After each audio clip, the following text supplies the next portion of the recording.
Good evening, and thank you for joining us for the GUTV season preview show. I'm Eskicioglu. Gonzaga wastes no time involving new students with activities on campus. For many, intramurals is the first taste of what it means to be a Zag.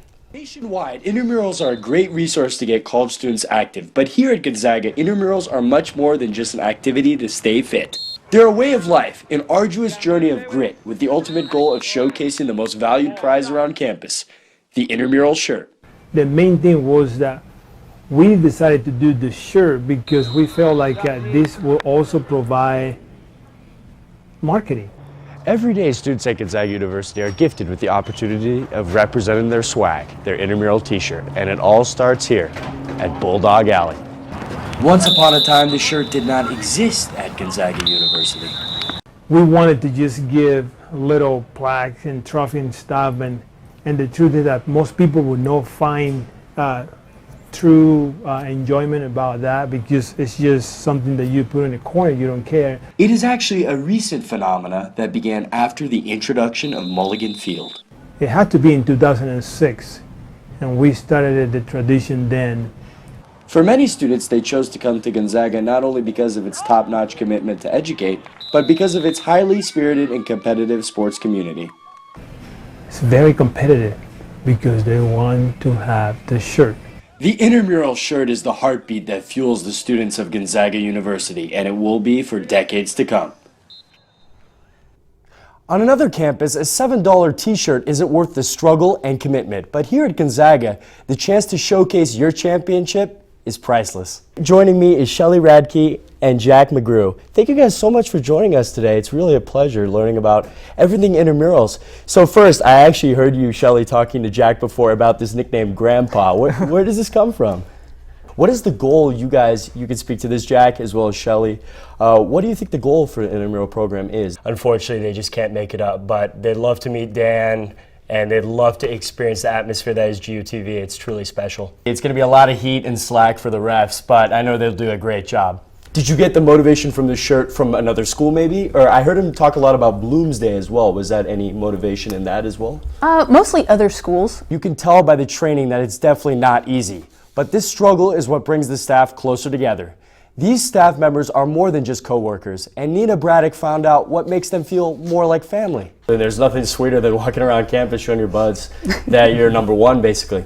And speaking of number one, or number two, very close to number one, we've talked a lot about why we're number two, but where do we go from here? Since we're already so high, how do we become number one? What are the steps we take? On one of those graphs said it's a pretty equal amount of female and males that compete in these intramural sports. How cool is that? That's awesome. I think that's a huge tribute to why we're the number two sports program, intramurals program in the nation. We've still got 15 minutes, so we need to leave and have some long time. Okay, my other thought. The story of Tent City is much more than the runners. Someone has to give them a direction to run in. These individuals who guide the Gonzaga community are known as the Kennel Board. Everyone at Gonzaga, even Spike, knows that the Tent City tradition courses through the veins of the community. Nothing will keep the Zags away from the exciting opportunity of running in an attempt to be the first group on site. But Tent City is much more than the sprint to obtain the coveted number one tent. It's a marathon of planning done by our Kennel Board here at Gonzaga University. At 8 a.m. the day of Tent City, the Kennel Board is hard at work preparing for the craziness that lies ahead. From hammering in stakes to setting up generators and fencing, the Kennel Board transforms this grass field into a lively village. Holding down Tent Zero, the Kennel Board's work has only just begun, as they are then asked to supervise Tent City. It's group effort. It's everyone on the Kennel Board buying in and then having the assistance from campus security and CMS to make sure that this is a safe thing. They also have regular tent checks. All right, tent check! Tent number one! Getting tent one and guaranteeing courtside seats is not the only perk of tenting. You might even be lucky enough to be featured on Facebook Live by renowned college basketball analyst Sean Farnham. ESPN's coverage of Tent City is a tribute to the extensive and thorough planning that is orchestrated and set forth by the Kennel Board. If it wasn't for their back-breaking year-long work, Tent City would not be as truly unique of a tradition to the community as it is. So next time you see a Kennel Board member, stop and thank them for their work. Your experience at this school would not have been as special. Eskicioglu, GUTV. In the basketball preview show, we'll be recapping the last season of Gonzaga men's and women's basketball. Then we'll look at the magical work of assistant coach Tommy Lloyd with the potential impact of 3 international recruits, 2 transfers joining the program, an All-American freshman, and the return of big man Shemek Karnowski. Pundits are already calling the men's team a title contender. In the United States today, 46 million people live in poverty. One organization stands at the forefront of serving the Spokane community. As students, this show is meant to advocate for the vulnerable and how can we serve them with respect, compassion, and justice.